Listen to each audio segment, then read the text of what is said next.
بسم اللہ الرحمن الرحیم اقرأ باسم ربک الذی خلق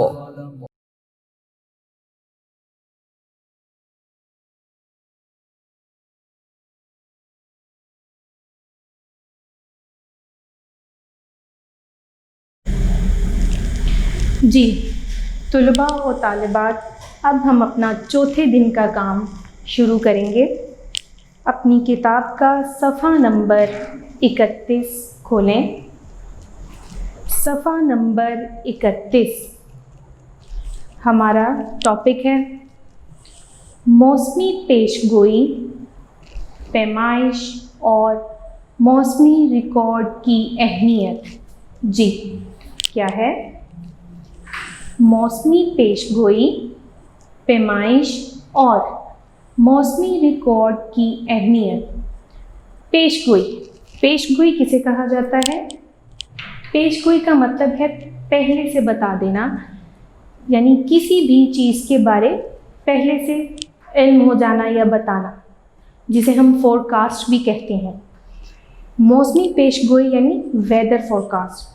جیسے آپ اکثر نیوز میں سنتے ہیں کہ آج موسم ابر آلود رہے گا، آج گرمی زیادہ ہوگی، آج کچھ علاقوں میں موسم گرم اور خشک رہے گا، تو یہ کیسے پتہ لگتا ہے؟ یہ پیش گوئی ہے، موسمی پیش گوئی ہے۔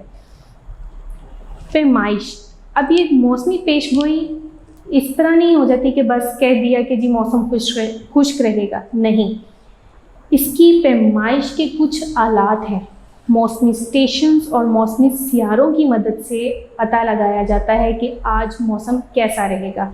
آج کل تو اینڈرائڈ فون میں کچھ ایپس بھی ہو جاتی ہیں جن کے ذریعے پتہ لگ جاتا ہے جی بارش ہونی ہے، سورج رہنا ہے، موسم کیسا رہنا ہے، اسے پیش گوئی کہتے ہیں۔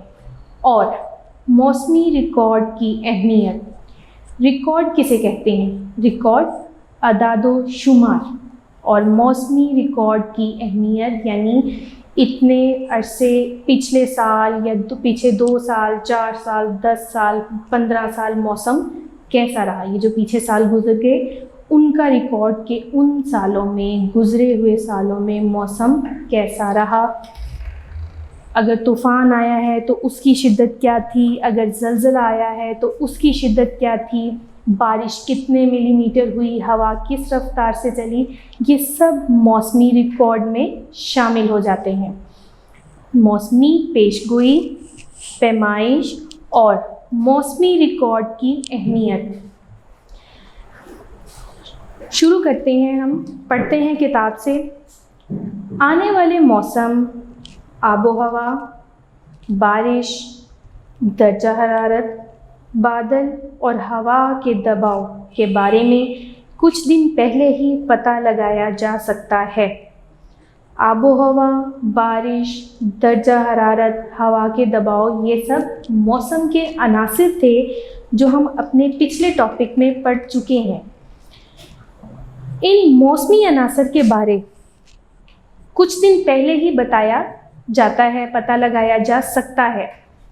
اس قسم کی معلومات کو موسمی پیش گوئی کہتے ہیں، یعنی ان تمام عناصر کے بارے میں یا موسم کے بارے میں پہلے بتا دینے کو موسمی پیش گوئی کہا جاتا ہے۔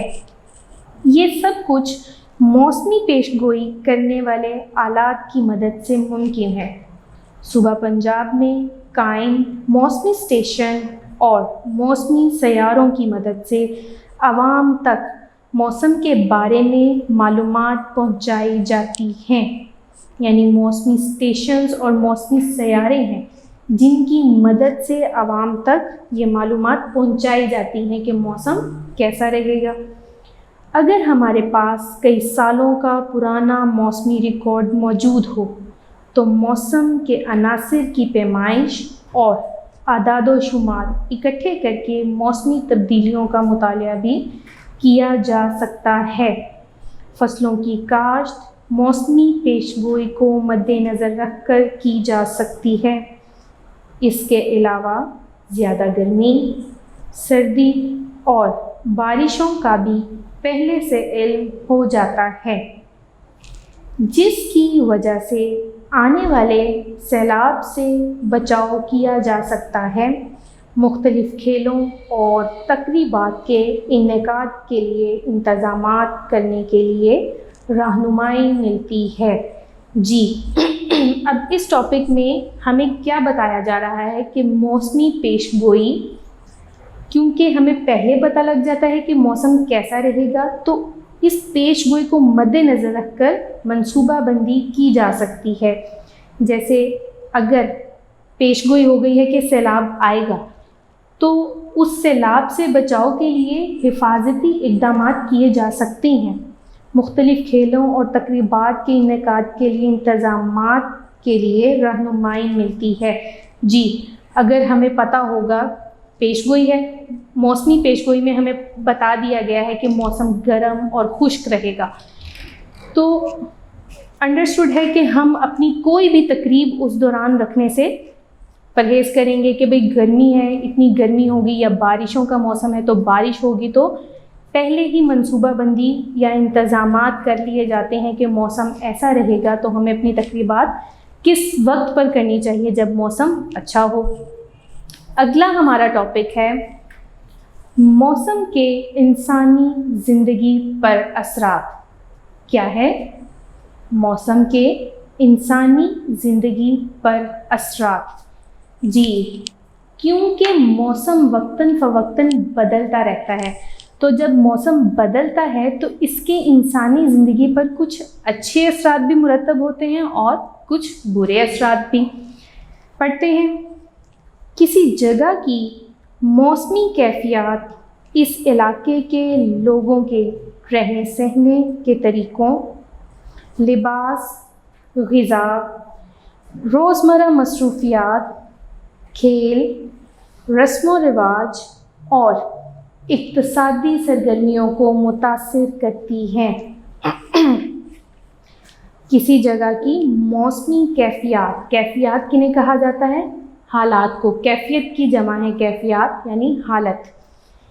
کسی جگہ کی موسمی حالت اس علاقے کے رہنے والے لوگوں کے رہن سہن، رسم و رواج، لباس، غذا اور روزمرہ مصروفیات کو اثر انداز کرتی ہے۔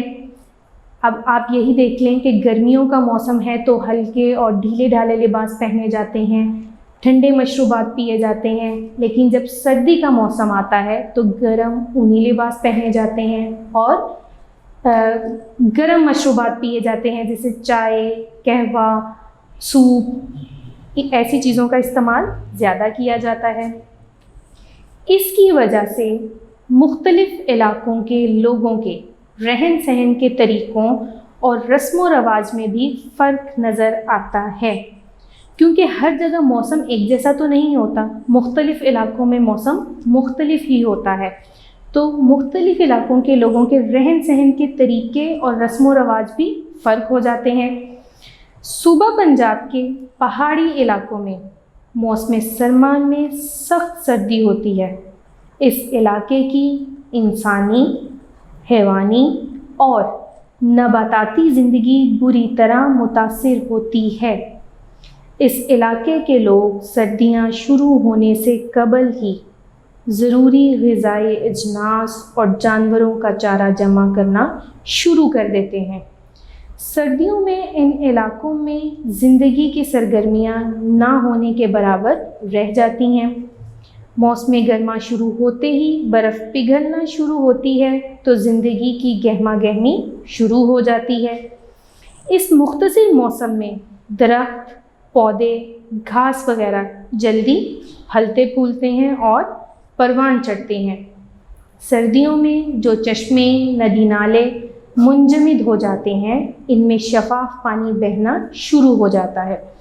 جی صوبہ پنجاب کے پہاڑی علاقوں میں موسم سرما میں سخت سردی ہوتی ہے۔ سردیوں کے موسم میں پنجاب کے جو پہاڑی علاقے ہیں وہاں سخت سردی پڑتی ہے، تو جب شدید سردی ہوتی ہے تو وہاں کی انسانی، حیوانی اور نباتاتی زندگی، نباتاتی کہتے ہیں پودوں وغیرہ کو، نباتاتی زندگی جو ہے وہ بری طرح متاثر ہو جاتی ہے، کیونکہ وہاں پر برف جم جاتی ہے، ہر جگہ ہر چیز پر برف جم جاتی ہے، تو لوگ سردیاں شروع ہونے سے پہلے ہی جو جانور ہیں ان کے لیے چارہ اکٹھا کرتے ہیں اور انسان اپنے کھانے کے لیے اپنی غذائی اجناس پہلے ہی اکٹھی کر لیتے ہیں۔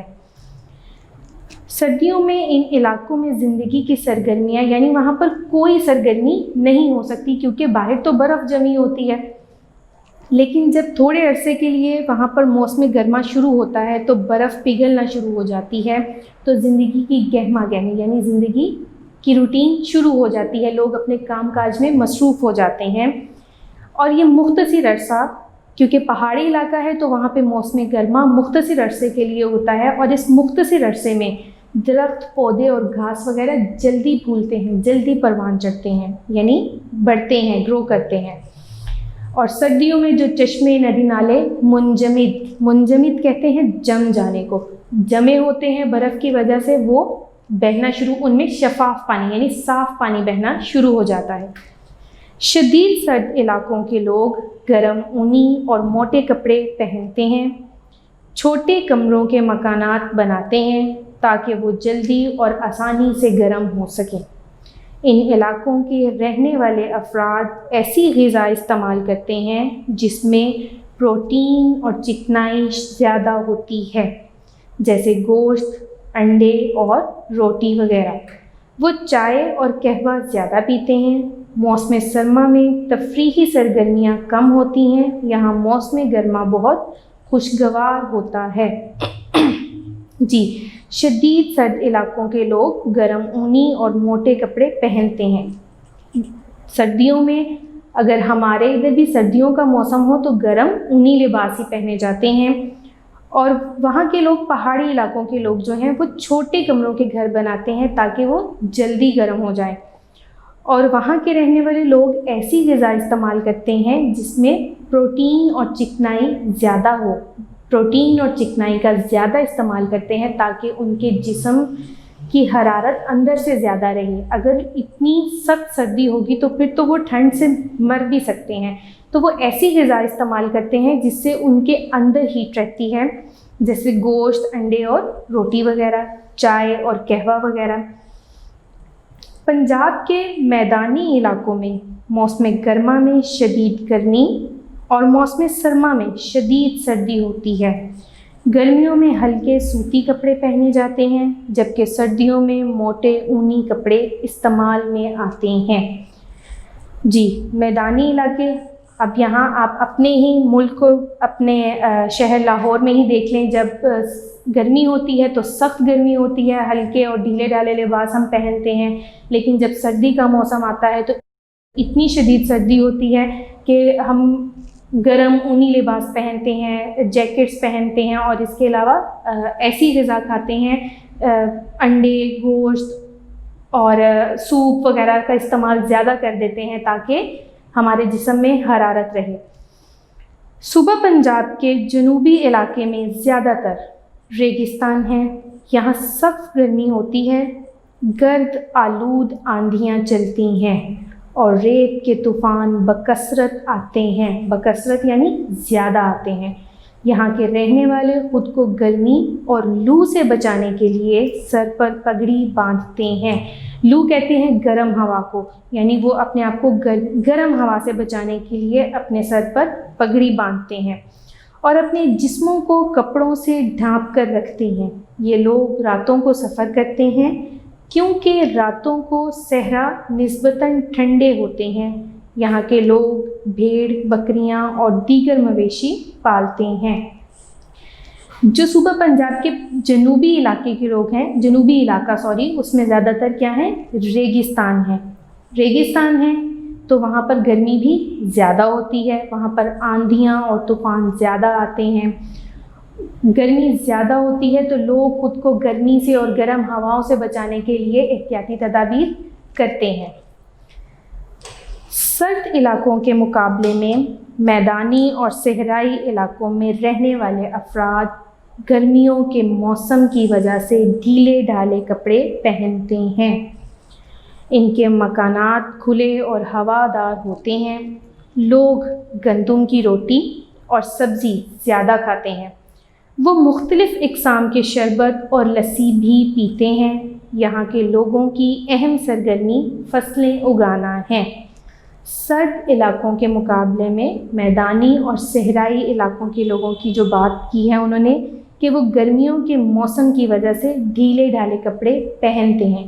سرد جو پہاڑی علاقے ہیں وہاں تو سردی عموماً زیادہ ہوتی ہے تو وہاں کے لوگ موٹے کپڑے پہنتے ہیں، لیکن جو میدانی اور صحرائی علاقوں کے لوگ ہیں کیونکہ ان علاقوں میں گرمی زیادہ ہوتی ہے تو یہاں کے لوگ ڈھیلے ڈھالے کپڑے پہن کے رکھتے ہیں، اور ان کے مکانات کھلے اور ہوادار، یعنی یہاں پر کھڑکیاں روشن دان زیادہ بنائے جاتے ہیں مکانوں میں، گھروں میں، تاکہ گھر ہوادار رہیں، ہوا آتی جاتی رہے۔ لوگ گندم کی روٹی اور سبزی زیادہ کھاتے ہیں، مختلف اقسام کے شربت اور لسی بھی پیتے ہیں۔ شربت اور لسی کیوں پیتے ہیں؟ کیونکہ گرمی کا موسم ہے تو ٹھنڈے مشروبات کا استعمال ہی کیا جاتا ہے۔ یہاں کے لوگوں کی اہم سرگرمی فصلیں اگانا ہے۔ سرگرمی یعنی جو زیادہ ان کی ایکٹیویٹی ہے وہ فصلیں اگانا ہی ہے۔ جی اسٹوڈنٹس، ہمارا چوتھے دن کا کام مکمل ہو گیا ہے۔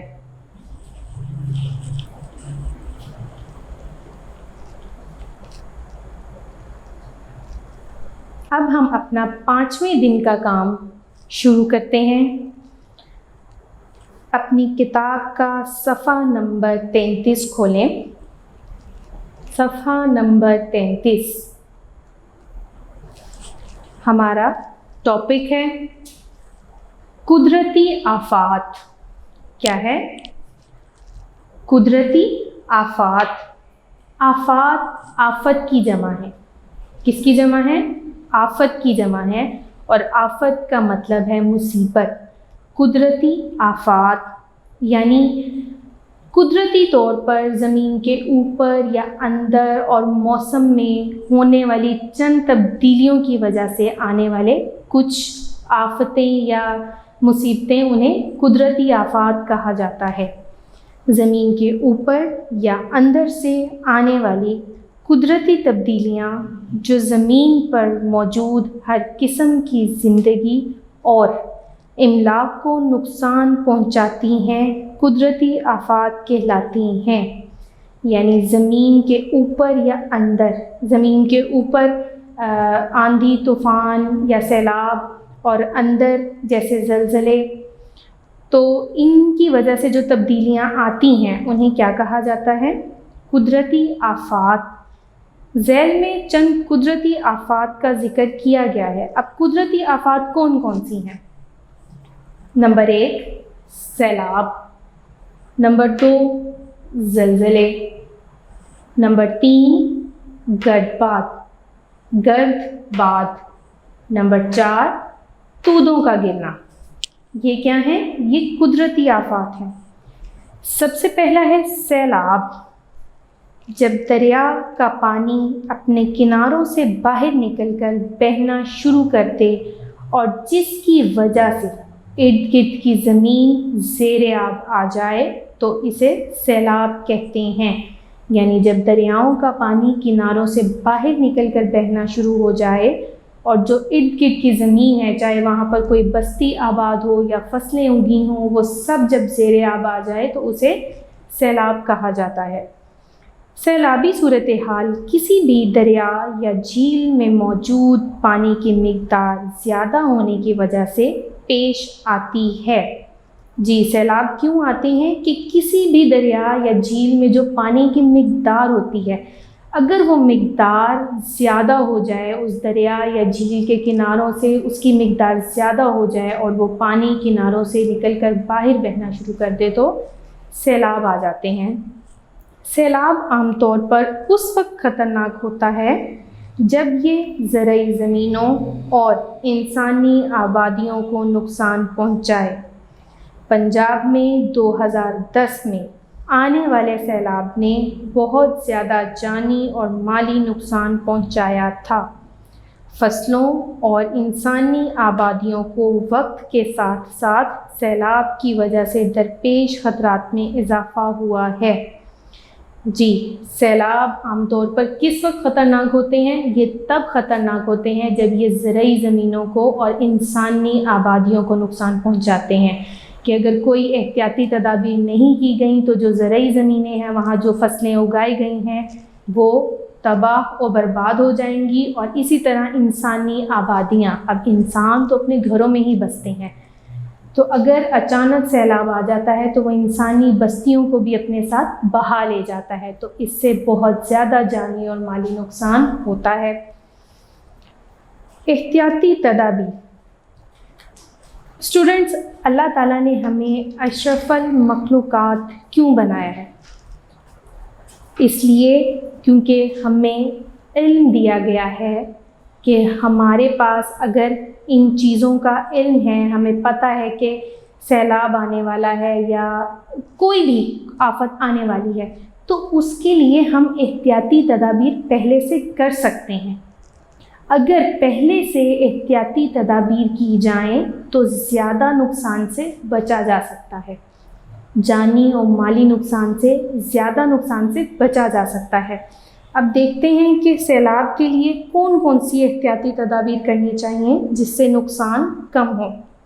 نمبر 1، لوگوں کو دریاؤں کے کنارے پر آباد ہونے سے روکا جائے۔ جی بالکل، لوگ دریاؤں کے کنارے اپنے گھر بنا لیتے ہیں، تو ایسا ان کو منع کرنا چاہیے، یعنی ان کو روکنا چاہیے کہ دریاؤں کے کنارے اپنے گھر مت بنائیں، کیونکہ جب دریا کے کنارے سے اگر پانی کی مقدار زیادہ ہو گئی ہے اور وہ دریا کے کنارے سے باہر آ گیا ہے تو وہ ان گھروں کو، ان بستیوں کو اپنے ساتھ بہا لے جائے گا۔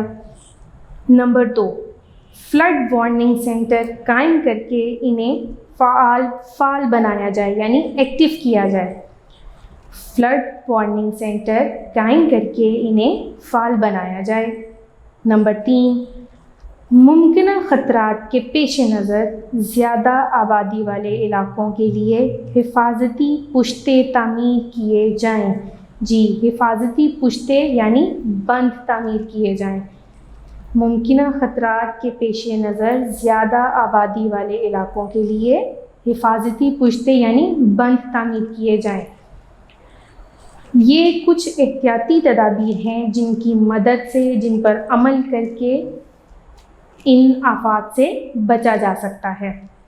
آگے نمبر 2، دوسری قدرتی آفات کون سی ہیں؟ زلزلے۔ نمبر 2، زلزلے۔ سطح زمین کے لرزنے یا حرکت کرنے کو زلزلہ کہا جاتا ہے۔ زلزلہ کسے کہا جاتا ہے؟ سطح زمین کے لرزنے یا حرکت کرنے کو زلزلہ کہا جاتا ہے۔ زلزلے کے دوران زمین کے اندرونی حصوں میں مختلف حرکات کے سبب زمین کی سطح پر تھر تھراہٹ پیدا ہوتی ہے، یعنی زلزلے کے دوران زمین کے اندرونی حصے، زلزلہ اوپر کی سطح پر نہیں، کسی تبدیلی سے نہیں آتا، بلکہ زمین کے نیچے تبدیلی ہونے سے آتا ہے۔ جب زمین کی پلیٹس اپنی جگہ سے ہلتی ہیں تو یہ ان حرکات کے سبب زمین کی سطح پر تھر تھراہٹ پیدا ہوتی ہے، یعنی یہ جو زلزلہ آتا ہے یہ زمین کے نیچے، زمین کے اندر، زمین کے نیچے کچھ تبدیلیاں ہوتی ہیں جن کی وجہ سے آتا ہے، لیکن ہمیں کیونکہ ہم زمین کی سطح کے اوپر ہیں تو نیچے جب تبدیلیاں ہوتی ہیں اور زمین ہلتی ہے تو ہمیں وہ حرکت یا تھر تھراہٹ محسوس ہوتی ہے، اسی لیے ہم کہتے ہیں کہ زلزلہ آیا ہے۔ زلزلے سطح زمین کے کسی ایک حصے کے حرکت کرنے سے پیدا ہوتے ہیں۔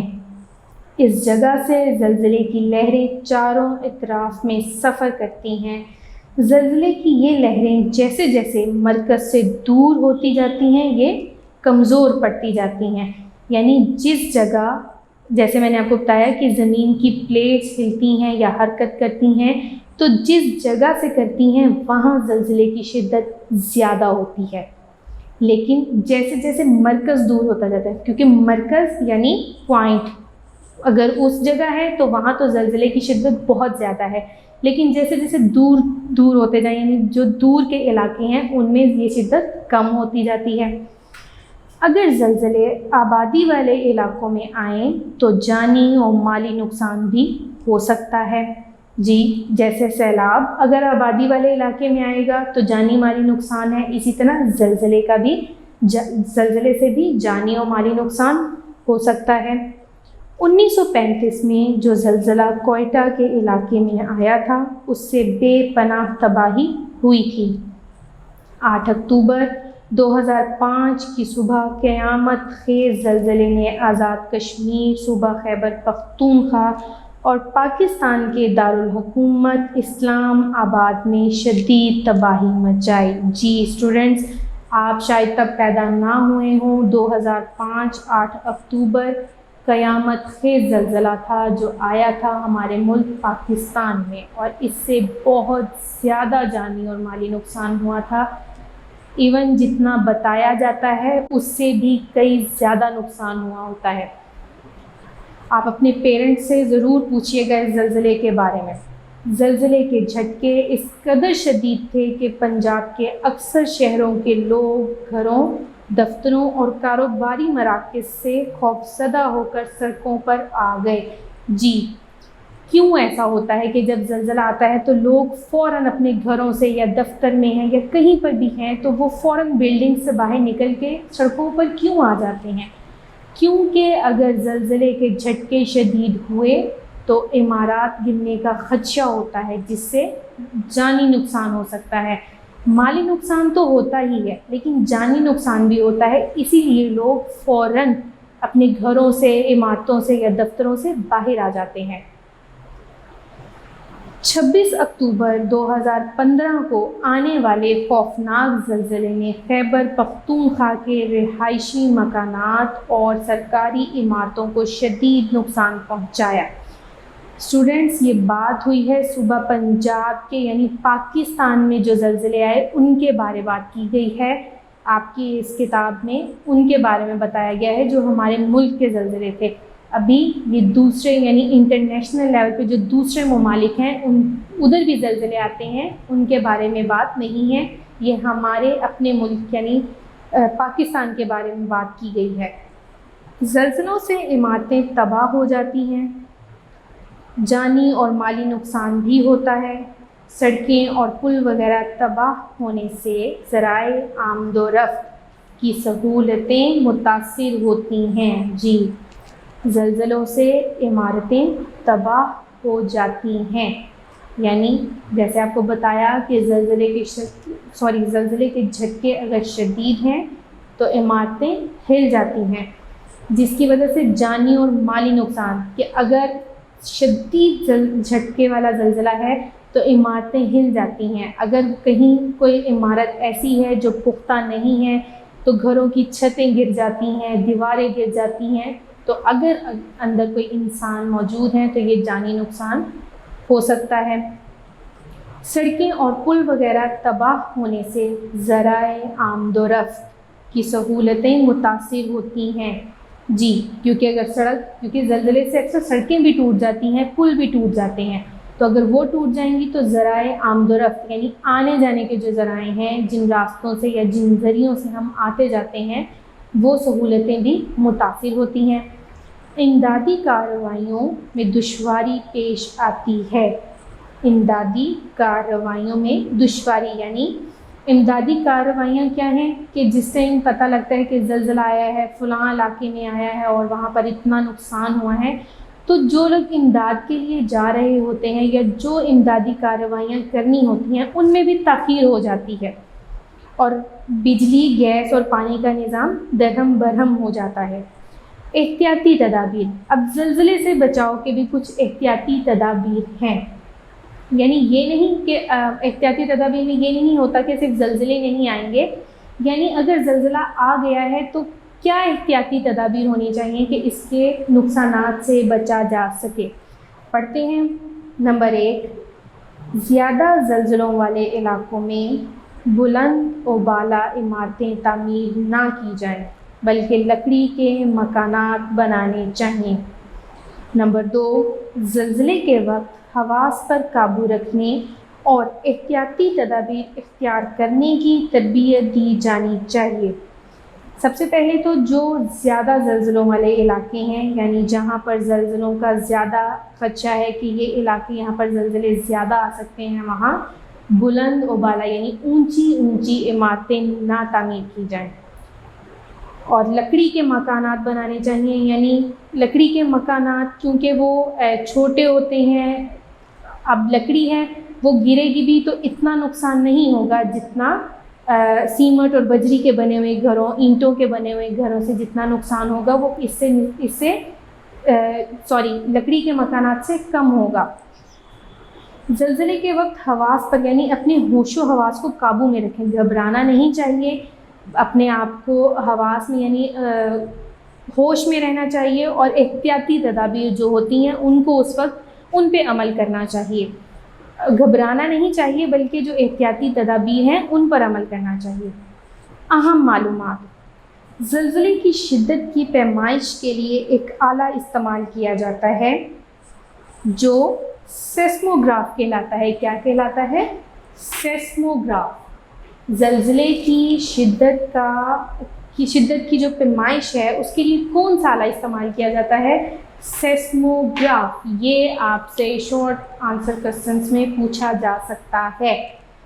اور زلزلے کی شدت کا اندازہ ایک پیمانے سے ہوتا ہے جسے رکٹر اسکیل کہتے ہیں۔ اب آپ رکٹر اسکیل یعنی اگر آپ جا رہے ہیں، ایک پانی کا گلاس لے کر جا رہے ہیں ٹرے میں، اور آپ سیدھے جا رہے ہیں تو وہ پانی مطلب آپ سیدھے جا رہے ہیں تو اس کا لیول صحیح رہے گا، وہ ہلے گا نہیں، تھر تھراہٹ نہیں ہوگی، آپ سیدھے جا رہے ہیں۔ لیکن اگر اچانک آگے سے کوئی چیز آ جاتی ہے، کچھ بھی ہو جاتا ہے، تو ایک دم اگر آپ خود کو آپ کو جھٹکا لگتا ہے تو وہ پانی کا گلاس یعنی وہ ٹرے بھی ہل جاتی ہے، اور پھر آپ دیکھیں کہ پانی اوپر نیچے ہونا شروع ہو جاتا ہے۔ اسی طرح زلزلے کی شدت کی پیمائش کے لیے ایک آلہ استعمال کیا جاتا ہے جو سیسموگراف کہلاتا ہے، یعنی ایک گراف کی صورت میں ہوتا ہے وہ آلہ جو جب زلزلہ آتا ہے تو وہ اوپر نیچے ہوتا ہے، جس سے زلزلے کی شدت کا اندازہ لگایا جاتا ہے کہ زلزلہ کتنی شدت کا تھا۔ جی، تیسری قدرتی آفات کون سی ہے؟ گرد باد۔ کون سی ہے؟ گرد باد، جسے انگلش میں whirlwind کہا جاتا ہے۔ کیا کہا جاتا ہے؟ whirlwind، whirlwind،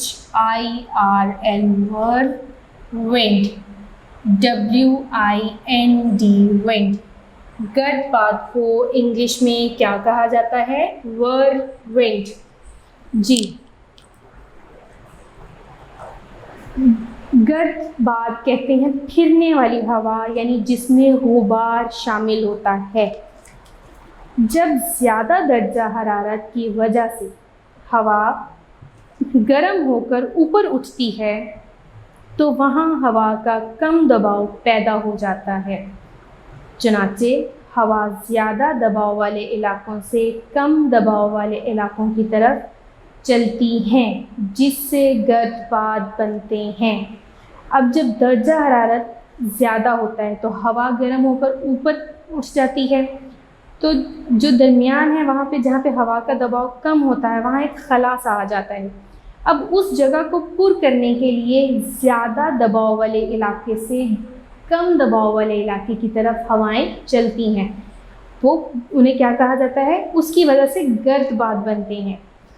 گرد باد کے ارد گرد کے علاقوں میں گہرے بادل چھائے رہتے ہیں اور تیز بارش ہوتی ہے، کیونکہ وہ اتنی رفتار سے اور اتنے پریشر سے آتے ہیں کہ وہ ان میں آبی بخارات زیادہ ہوتے ہیں، تو وہاں پر بادل رہتے ہیں۔ گرد باد میں اگر ہوا کے دباؤ میں اچانک تبدیلی آ جائے تو ہوائیں مزید تیزی کے ساتھ چلتی ہیں اور تیز بارش ہوتی ہے۔ یعنی جو گرد باد کا علاقہ ہے، اگر ہوا کے دباؤ میں اچانک تبدیلی، یعنی ہوا کا دباؤ زیادہ بھی ہو سکتا ہے، کم بھی ہو سکتا ہے، اگر یہ تبدیلی ایک دم آ جائے یعنی اچانک آ جائے تو مزید تیزی کے ساتھ یہ ہوائیں چلنے لگ جاتی ہیں اور بارش بھی تیز ہو جاتی ہے۔ بلوچستان اور سندھ کے ساحلی علاقوں میں گرد باد ہواؤں کی وجہ سے ہی بارشیں ہوتی ہیں۔ جی، جو بلوچستان ہے اور سندھ کے ساحلی علاقے ہیں وہاں پر بارشیں کس وجہ سے ہوتی ہیں؟ گرد باد کی وجہ سے ہی ہوتی ہیں۔ گرد باد سے مالی اور جانی نقصان ہو سکتا ہے۔ مواصلات کے نظام، درختوں اور فصلوں کو نقصان پہنچ سکتا ہے، گردباد کی وجہ سے نظام زندگی درہم برہم ہو جاتا ہے۔ اگر گردباد کے آنے کا وقت سے پہلے علم ہو جائے تو لوگوں کو محفوظ مقامات پر منتقل کیا جا سکتا ہے۔ یعنی یہ جو گردباد ہے یہ اتنی تیز ہوائیں ہیں کہ یہ اپنے ساتھ چیزوں کو اڑا لے جاتی ہیں۔ گردباد ایسی تیز ہوائیں ہیں، یہ ایک گولہ نما ہوا چلتی ہے، یہ اتنی تیز ہوتی ہیں کہ یہ اپنے ساتھ مکانوں کی چھتیں تک اڑا کر لے جاتی ہیں، تو اس کی وجہ سے جانی اور مالی نقصان ہو سکتا ہے۔ مواصلات کے نظام یعنی پیغام رسانی، مواصلات کسے کہا جاتا ہے؟ پیغام رسانی، یعنی ہمارا ایک دوسرے سے بات کرنے کا جو ذریعہ ہے، چاہے اس میں ٹیلی فون ہے، انٹرنیٹ ہے، اور بھی بہت سے ذرائع شامل ہیں، انہیں مواصلات کے نظام یعنی جو پیغام رسانی کے نظام ہیں۔ درختوں اور فصلوں کو نقصان پہنچ سکتا ہے، یعنی گردباد سے بہت سی چیزوں کو، میں نے آپ کو بتایا کہ اس سے جانی اور مالی نقصان، یعنی یہ اپنے ساتھ چیزیں اڑا کر لے جاتی ہے، تو درخت اور فصلیں ان کو بھی نقصان پہنچ سکتا ہے۔ نظام زندگی درہم برہم ہو جاتا ہے اگر گردباد کے، یعنی اگر ہمیں پہلے پتہ لگ جائے کہ اس علاقے میں گردباد آنے والا ہے تو لوگوں کو محفوظ مقامات پر منتقل، یعنی لوگوں کو وہاں سے ہٹایا جا سکتا ہے، انہیں کسی ایسی جگہ پر سیف کیا جا سکتا ہے جہاں ان کو جانی نقصان نہ پہنچے۔ جی، چوتھا اور آخری جو قدرتی آفات ہیں وہ کون سی ہیں؟ تودوں کا گرنا۔ نمبر 4، تودوں کا گرنا۔ جی، پہاڑی علاقوں میں اچانک چھوٹے بڑے مٹی اور چٹانی تودوں کا بلندی سے نیچے کی جانب گرنا تودوں کا گرنا یا لینڈ سلائڈنگ کہلاتا ہے۔ یعنی پہاڑ ہیں اور پہاڑ کے اوپر کوئی مٹی ہے اور وہ مٹی کی جو مٹی یا چٹان ہے وہ بلندی سے نیچے کی طرف اگر تیزی سے گرتی ہے تو اسے کیا کہا جاتا ہے؟ تودوں کا گرنا۔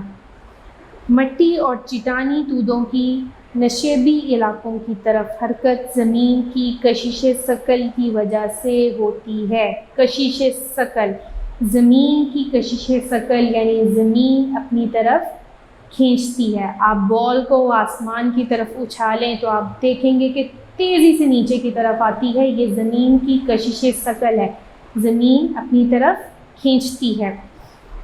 لینڈ سلائڈنگ کی وجہ سے راستے بند ہو جاتے ہیں، سڑکوں اور عمارتوں کو نقصان پہنچتا ہے، سڑکیں ٹوٹ جاتی ہیں، بجلی کے کھمبے جھک جاتے ہیں۔ اگر لینڈ سلائڈنگ بہت بڑی ہو تو اس سے دریا کی گزرگاہ بھی بند ہو جاتی ہے۔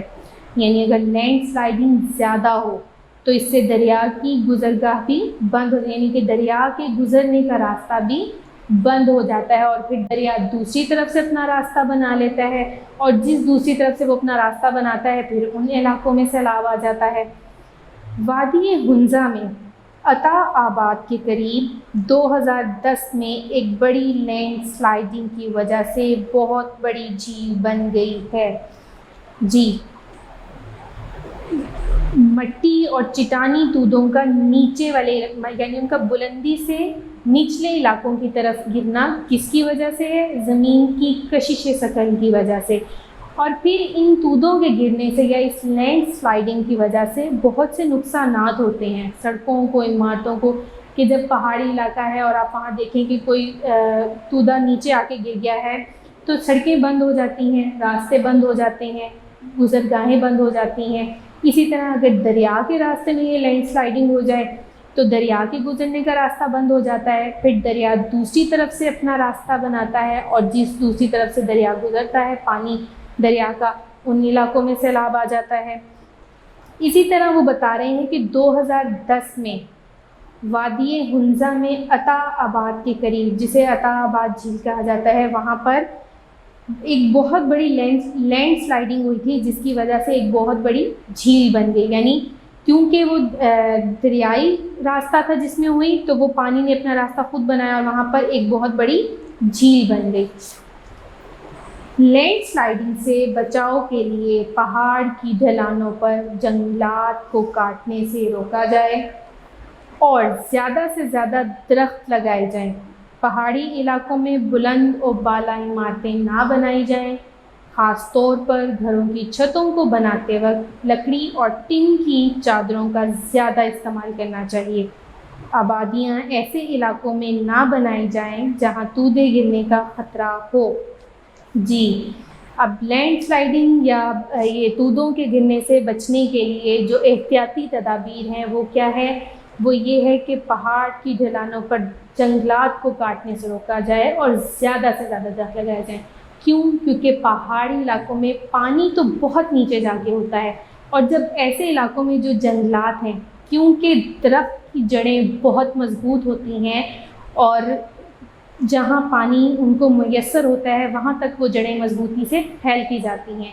لیکن اب جب درخت کو، جنگلات کو کاٹ کے وہاں پر مختلف تفریحی مقامات بنا دیے جائیں یا اور گھر آپ بنا لیں یا کوئی اور چیز بنا لیں، تو وہاں سے جو مٹی ہے وہ بھربھری سی ہو جاتی ہے، اور اسی طرح وہ کسی بھی وقت اپنی جگہ سے ہلتی ہے تو یہ تودے گرنے کا عمل شروع ہو جاتا ہے۔ تو ان احتیاطی تدابیر پر عمل کر کے قدرتی آفات سے بچا جا سکتا ہے، یعنی زیادہ جانی و مالی نقصان سے بچا جا سکتا ہے۔ جی طلباء و طالبات، ہمارا 5ویں دن کا کام ختم ہو گیا ہے۔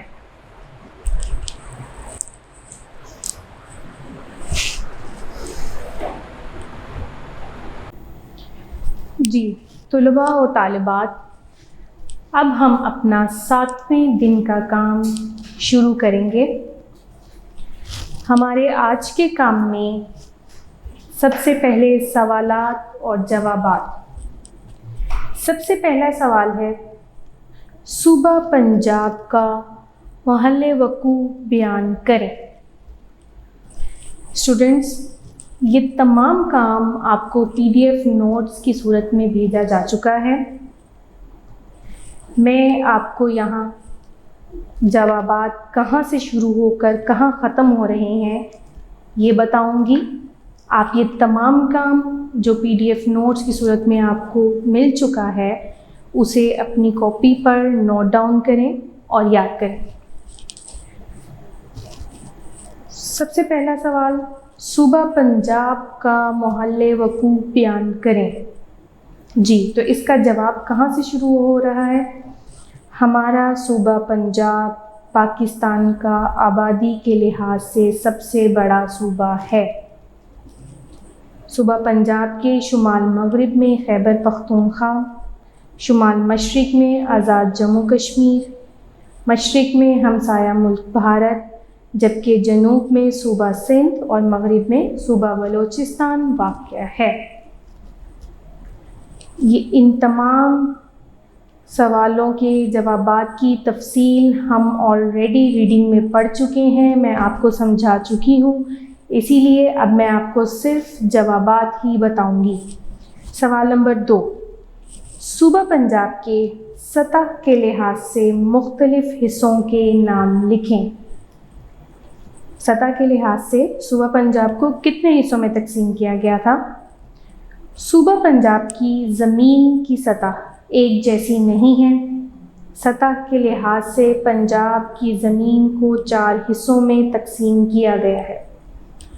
نمبر 1 پہاڑی علاقہ، نمبر 2 سطح مرتفع، نمبر 3 میدانی علاقہ اور نمبر 4 صحرا یا ریگستان۔ سوال نمبر 3 ہے، 2 آبا کسے کہتے ہیں؟ صوبہ پنجاب کے 2 آبوں کے نام لکھیں۔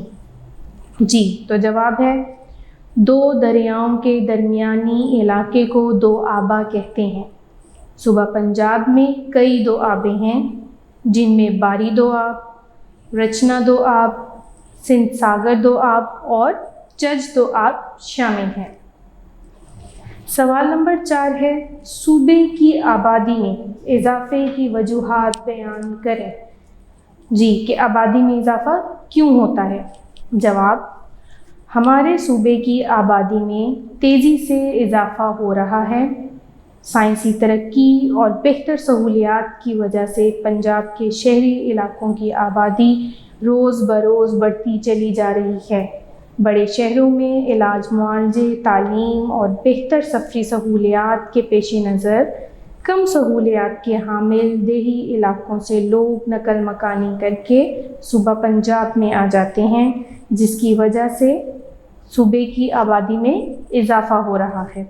جی، یہ میں نے آپ کو ریڈنگ کے دوران ہی اس کی تفصیل سمجھائی تھی کہ کیونکہ دیہات میں سہولیات کم ہوتی ہیں اور شہروں میں زیادہ ہیں، اسی لیے لوگ نقل مکانی کر کے شہروں کی طرف آ رہے ہیں۔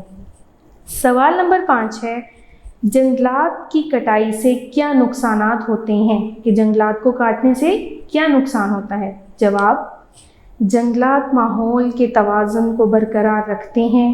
جنگلوں کو کاٹ کر اس جگہ رہائشی یا زرعی زمینوں میں تبدیل کر دیا ہے، جس کی وجہ سے ماحول کا توازن برقرار نہیں رہ سکتا۔ جنگلات کے کاٹنے سے سیلاب اور آندھیوں سے ہونے والے نقصانات میں بھی اضافہ ہو رہا ہے۔ جنگلات کے کٹاؤ سے زمینی کٹاؤ اور درجہ حرارت میں اضافہ ہو رہا ہے، جس سے بہت سے مسائل پیدا ہو رہے ہیں۔ سوال نمبر 6 ہے، تودوں کے گرنے سے کیا نقصانات ہوتے ہیں؟ جی، تو جواب ہے، تودوں کے گرنے کی وجہ سے راستے بند ہو جاتے ہیں، سڑکوں اور عمارتوں کو نقصان پہنچتا ہے، سڑکیں ٹوٹ جاتی ہیں، بجلی کے کھمبے جھک جاتے ہیں، اور اگر لینڈ سلائیڈنگ بہت بڑی ہو تو اس سے دریا کی گزرگاہ بھی بند ہو جاتی ہے۔ سوال نمبر 7 ہے، زلزلوں سے کیا نقصانات ہوتے ہیں اور اس کے لیے کون سی احتیاطی تدابیر اختیار کرنی چاہیے؟ جی، تو جواب ہے، زلزلوں سے عمارتیں تباہ ہو جاتی ہیں، جانی اور مالی نقصان بھی ہوتا ہے، سڑکیں اور پل وغیرہ تباہ ہونے سے ذرائع آمد و رفت کی سہولتیں متاثر ہوتی ہیں، بجلی، گیس اور پانی کا نظام درہم برہم ہو جاتا ہے۔ احتیاطی تدابیر کیا ہیں اب ان کی؟ نمبر 1، زلزلوں والے علاقوں میں بلند و بالا عمارتیں تعمیر نہ کی جائیں۔ نمبر 2، زلزلے کے وقت اس پر قابو رکھنے کی تربیت دی جانی چاہیے۔ سوال نمبر 8 ہے، سیلاب کیوں آتے ہیں؟ سیلاب سے بچاؤ کے لیے کون سی احتیاطی تدابیر اختیار کرنی چاہیے؟ تو جواب ہے، جب دریا کا پانی اپنے کناروں سے باہر نکل کر بہنا شروع کر دے اور جس کی وجہ سے ارد گرد کی زمین زیر آب آ جائے تو اسے سیلاب کہتے ہیں۔ سیلابی صورتحال کسی بھی دریا یا جھیل میں موجود پانی کی مقدار زیادہ ہونے کی وجہ سے پیش آتی ہے۔ سیلاب عام طور پر اس وقت خطرناک ہوتا ہے جب یہ زرعی زمینوں اور انسانی آبادیوں کو نقصان پہنچائے۔ طلباء و طالبات، آپ کو یہ تمام سوالات اور جوابات PDF نوٹس کی صورت میں بھیجے گئے ہیں، آپ وہاں سے اس کو اپنی کاپیز پر نوٹ ڈاؤن کریں اور توجہ سے یاد کریں۔ احتیاطی تدابیر کیا ہیں سیلاب آنے کی صورت میں؟ لوگوں کو دریاؤں کے کنارے پر آباد ہونے سے روکا جائے۔ نمبر 2، فلڈ وارننگ سینٹر قائم کر کے انہیں فعال بنایا جائے۔ نمبر 3، ممکنہ خطرات کے پیش نظر زیادہ آبادی والے علاقوں کے لیے حفاظتی پشتے تعمیر کیے جائیں۔ حفاظتی پشتے یعنی بند تعمیر کیے جائیں۔ یہ تمام سوالات کے جوابات ہم نے ابھی پیچھے 6 دنوں میں جو ریڈنگ کی ان میں ہم نے ان تمام جوابات کو پڑھا تھا، لیکن آپ کو PDF نوٹس کی صورت میں یہ جوابات لکھ کر دیے گئے ہیں۔ ہمارا 7ویں دن کا کام مکمل ہو گیا ہے۔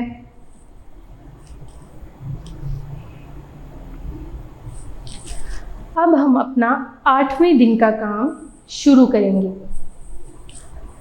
جس میں مختصر سوالات کے جوابات، خالی جگہ، درست اور غلط بیانات، درست جواب پر دائرہ اور کالم شامل ہیں۔ سب سے پہلے مختصر جوابات پڑھتے ہیں۔ سوال نمبر 1، آبادی سے کیا مراد ہے؟ جواب، کسی ملک، علاقے یا جگہ پر آباد لوگوں کی تعداد کو آبادی کہتے ہیں؟ سوال نمبر 2، موسم سے کیا مراد ہے؟ کسی علاقے کی وقتی فضائی کیفیت کو موسم کہتے ہیں۔ یہ مختصر عرصہ چند گھنٹوں سے لے کر چند دنوں تک ہو سکتا ہے۔ سوال نمبر 3، مردم شماری سے کیا مراد ہے؟ جواب، آبادی کے بارے میں جاننے کے لیے جو طریقہ اختیار کیا جاتا ہے اسے مردم شماری کہا جاتا ہے۔ سوال نمبر 4، ہوا میں نمی سے کیا مراد ہے؟ نمی کی مقدار معلوم کرنے کے لیے کون سا آلہ استعمال ہوتا ہے؟ جواب، ہوا میں پانی کی موجودگی کو نمی یا رطوبت کہا جاتا ہے۔ ہوا میں نمی کی مقدار کو معلوم کرنے کے لیے ایک آلہ ہائیگرومیٹر استعمال ہوتا ہے۔ آگے سوال نمبر 5 ہے، کیا ہوا وزن رکھتی ہے؟ اس کو ناپنے کے لیے کون سا آلہ استعمال ہوتا ہے؟ جی، ہوا اپنا وزن رکھتی ہے، ہوا کا وزن ہوتا ہے۔ ہوا کا دباؤ ناپنے کے لیے ایک آلہ مقیاس البار استعمال ہوتا ہے۔ سوال نمبر 6، موسم کن عناصر سے مل کر بنتا ہے؟ جواب، موسم 5 عناصر سے مل کر بنتا ہے۔ کون کون سے ہیں وہ 5 عناصر؟ نمبر 1 درجہ حرارت، نمبر 2 بارش، نمبر 3 ہوائیں، نمبر 4 ہوا کا دباؤ اور نمبر 5 ہوا میں نمی۔ سوال نمبر 7 ہے، قدرتی آفات سے کیا مراد ہے؟ زمین کے اوپر یا اندر سے آنے والی قدرتی تبدیلیاں جو زمین پر موجود ہر قسم کی زندگی اور املاک کو نقصان پہنچاتی ہیں، قدرتی آفات کہلاتی ہیں۔ سوال نمبر 8، نقل مکانی کسے کہتے ہیں؟ جواب، زندگی کی بہتر سہولیات اور روزگار کی تلاش میں ایک علاقے سے دوسرے علاقے میں آ کر آباد ہو جانا نقل مکانی کہلاتا ہے۔ یہ مختصر سوالات کے جوابات تھے۔ آپ کو ریڈنگ کے دوران جب پورا لیسن، پورا باب ریڈنگ کر کے سمجھایا جا رہا تھا تب آپ سے یہ بات کہی گئی تھی، بار بار دہرائی گئی تھی کہ اپنے ساتھ پینسل یا ہائی لائٹر رکھیں، جو لائن یا جو پوائنٹ امپورٹنٹ لگے اس کو انڈر لائن کریں، کیونکہ آپ سے پوچھا جا سکتا ہے، مختصر سوالات جوابات میں بھی پوچھا جا سکتا ہے اور MCQs میں بھی پوچھا جا سکتا ہے۔ جی، آگے ہے خالی جگہ پر کریں۔ اگلا کیا سوال ہے؟ خالی جگہ پر کریں۔ نمبر 1، پتھریلی اور بلند قسم کی سطح زمین ڈیش کہلاتی ہے؟ جی، پتھریلی اور بلند قسم کی سطح زمین کیا کہلاتی ہے؟ پہاڑ کہلاتی ہے۔ کیا کہلاتی ہے؟ پہاڑ کہلاتی ہے۔ پتھریلی اور بلند قسم کی سطح زمین پہاڑ کہلاتی ہے۔ نمبر 2، صوبہ پنجاب کے مغرب میں ڈیش کا کچھ حصہ ہے۔ صوبہ پنجاب کے مغرب میں کون سے پہاڑی سلسلے کا کچھ حصہ ہے؟ کوہ سلیمان کا۔ صوبہ پنجاب کے مغرب میں کوہ سلیمان کا کچھ حصہ ہے۔ کوہ سلیمان۔ نمبر 3، سطح زمین کے لرزنے یا حرکت کرنے کو ڈیش کہا جاتا ہے؟ جی، سطح زمین کے لرزنے یا حرکت کرنے کو کیا کہا جاتا ہے؟ زلزلہ کہا جاتا ہے۔ کیا کہا جاتا ہے؟ زلزلہ کہا جاتا ہے۔ آگے ہے نمبر 4، 1998 کی مردم شماری کے مطابق پنجاب کی کل آبادی قریباً ڈیش تھی۔ کتنی تھی؟ 7 کروڑ 36 لاکھ۔ کتنی تھی؟ 7 کروڑ 36 لاکھ۔ یہ 1998 کی مردم شماری کے مطابق تھی. کس کے مطابق تھی؟ 1998 کی مردم شماری کے مطابق. آگے ہے گرمیوں میں ہلکے ڈیش کپڑے پہنے جاتے ہیں. کون سے کپڑے پہنے جاتے ہیں؟ ہلکے سوتی کپڑے پہنے جاتے ہیں. گرمیوں میں ہلکے سوتی کپڑے پہنے جاتے ہیں. نمبر 6، ہوا میں پانی کی موجودگی کو ڈیش کہا جاتا ہے. ہوا میں پانی کی موجودگی کو کیا کہا جاتا ہے؟ رطوبت کہا جاتا ہے، جسے ہم پانی کی نمی کہتے ہیں. ہوا میں نمی کہتے ہیں، اسے رطوبت کہا جاتا ہے. آگے اگلا سوال ہے، درست کے سامنے ٹک اور غلط کے سامنے کراس کا نشان لگائیں. نمبر 1، پتھریلی اور بلند زمین پہاڑ کہلاتی ہے. جی بالکل، پتھریلی اور بلند زمین پہاڑ ہی کہلاتی ہے، تو یہ صحیح ہے، درست ہے. اس کے آگے ٹک کا نشان. نمبر 2، صوبہ پنجاب کے مغرب میں سطح مرتفع پوٹھوہار واقع ہے. جی نہیں، یہ غلط ہے، کیونکہ ہمیں پتہ ہے کہ مغرب میں کوہ سلیمان کا کچھ حصہ ہے، تو یہ غلط ہے. نمبر 3، صوبہ پنجاب میں آبادی کی تقسیم ہر جگہ یکساں ہے. نہیں، یکساں نہیں ہے، یہ غلط ہے. نمبر 3 غلط ہے. نمبر 4، ملی بار ہوا کے دباؤ کو ناپنے کی اکائی ہے. جی یہ درست ہے، یہاں ٹک کا نشان آئے گا. نمبر 5، گرد باد کی وجہ سے نظام زندگی درہم برہم ہو جاتا ہے. جی بالکل، گرد باد کی وجہ سے نظام زندگی درہم برہم ہو جاتا ہے، کیونکہ یہ اپنے ساتھ چیزوں کو بھی اڑا لے جاتا ہے، تو یہ درست ہے. نمبر 6، تھل اور چولستان کے صحراؤں میں آبادی بہت ہی کم ہے.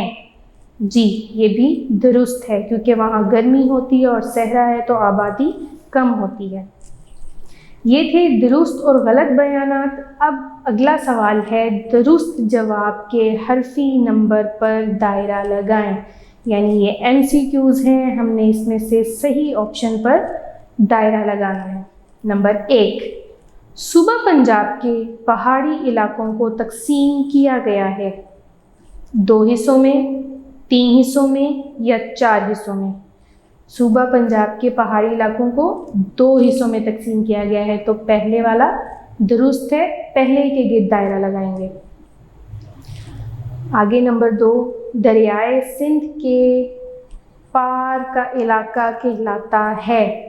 نمبر 1 خوشاب، نمبر 2 ڈیرہ جات، نمبر 3 چکوال. نمبر 2 ڈیرہ جات. دریائے سندھ کے پار کا علاقہ ڈیرہ جات کہلاتا ہے، تو نمبر 2 کے گرد دائرہ لگائیں گے. آگے تیسرا ہے، صوبہ پنجاب کی موجودہ آبادی ہے 4 کروڑ، 8 کروڑ، 10 کروڑ. صوبہ پنجاب کی موجودہ آبادی کتنی ہے؟ 10 کروڑ. تو نمبر 3 کے گرد دائرہ لگائیں گے. آگے چوتھا ہے، درجہ حرارت ناپنے کا آلہ ہے تھرمامیٹر، بیرومیٹر، انیمومیٹر. تو تھرمامیٹر. درجہ حرارت کس کی مدد سے ناپا جاتا ہے؟ تھرمامیٹر کی مدد سے. 5واں ہے، ہوا کے دباؤ کی پیمائش کی اکائی ہے سینٹی گریڈ، ملی میٹر، ملی بار. نمبر 3 ملی بار. ملی بار کے گرد دائرہ لگائیں گے. چھٹا ہے، وسیع، ہموار اور بہت کم ڈھلان والے زمین کے حصے کو کہتے ہیں پہاڑ، میدان، صحرا. ہموار اور کم ڈھلان والے علاقے کو کیا کہا جاتا ہے؟ میدان کہا جاتا ہے، تو اس میں نمبر 2 کے گرد دائرہ لگایا جائے گا. اگلا سوال ہے، کالم الف کو کالم بے سے ملائیں. تو کالم الف پہلے پڑھتے ہیں، بارش ناپنے کا آلہ، کوہستان نمک، دریاؤں کی سرزمین، ہوا کی سمت اور لینڈ سلائڈنگ. کالم بے ہے پنجاب، دودھوں کا گرنا، مقیاس المتر، کھیوڑا، باد نما. سب سے پہلے ہے بارش ناپنے کا آلہ. جی بارش ناپنے کا آلہ کون سا ہے؟ مقیاس المتر. بارش ناپنے کا آلہ مقیاس المتر ہے، اس کے ساتھ ملایا جائے گا. اگلا ہے کوہستان نمک. کوہستان نمک کون سی پہاڑیوں میں ہے؟ کھیوڑا. نمبر 3 دریاؤں کی سرزمین کسے کہا جاتا ہے؟ دریاؤں کی سرزمین پنجاب کو کہا جاتا ہے. آپ کو بتایا گیا تھا پنج یعنی 5 اور آب پانی، تو پنجاب دریاؤں کی سرزمین. ہوا کی سمت کا اندازہ کس سے لگایا جاتا ہے؟ باد نما سے. اور لینڈ سلائڈنگ یعنی تودوں کا گرنا. جی یہ کام وہ تھا جو PDF نوٹس کی صورت میں آپ کو بھیجا گیا ہے. اب اسٹوڈنٹس آپ اپنی بک کا صفحہ نمبر 36 کھولیں. صفحہ نمبر 36. اس میں مختصر جوابات آپ کو بتا دیے گئے ہیں، خالی جگہ پر بھی کروا دی گئی ہے، یہ بھی بتا دیا گیا ہے. نیچے ہیں عملی سرگرمیاں. اس میں پہلی کیا ہے؟ پنجاب کے خاکے میں دریاؤں کے نام لکھیں. پہلے آپ پنجاب کا خاکہ دیکھیں، میپ دیکھیں اور اس میں دریاؤں کے نام لکھیں. ڈھونڈیں دریاؤں کے نام. یہ ایک سرگرمی ہے. یہ سرگرمیاں آپ پہلے صوبہ پنجاب کا یا پاکستان کا نقشہ کہیں سے دیکھیں، انٹرنیٹ پر دیکھیں، اور اس میں آپ دیکھیں کہ صوبہ آپ کون سا صوبہ کہاں واقع ہے اور کون سا دریا شہر کہاں واقع ہے اس میں. نمبر 2 پنجاب کے خاکے میں مشہور شہروں کے نام لکھیں. نمبر 3 پنجاب کے زیادہ آبادی والے شہروں کے متعلق معلومات اکٹھی کر کے جماعت میں بتائیں. نمبر 4 پلاسٹر آف پیرس یا چکنی گیلی مٹی کی مدد سے میدان، سطح مرتفع اور پہاڑ کے ماڈل تیار کیے جائیں. اس میں سے پہلی 3 سرگرمیاں تو آپ کر سکتے ہیں. اس لیسن کو، اس باب کو مکمل طور پر دوبارہ غور سے پڑھیں تو آپ ان تمام سرگرمیوں کو خود انجام دے سکتے ہیں. اسٹوڈنٹس اسی کے ساتھ ہمارا یہ والا باب نمبر 3 جغرافیہ، ہماری زمین اور اس کے لوگ مکمل ہو گیا ہے. اپنا خیال رکھیں. اللہ حافظ.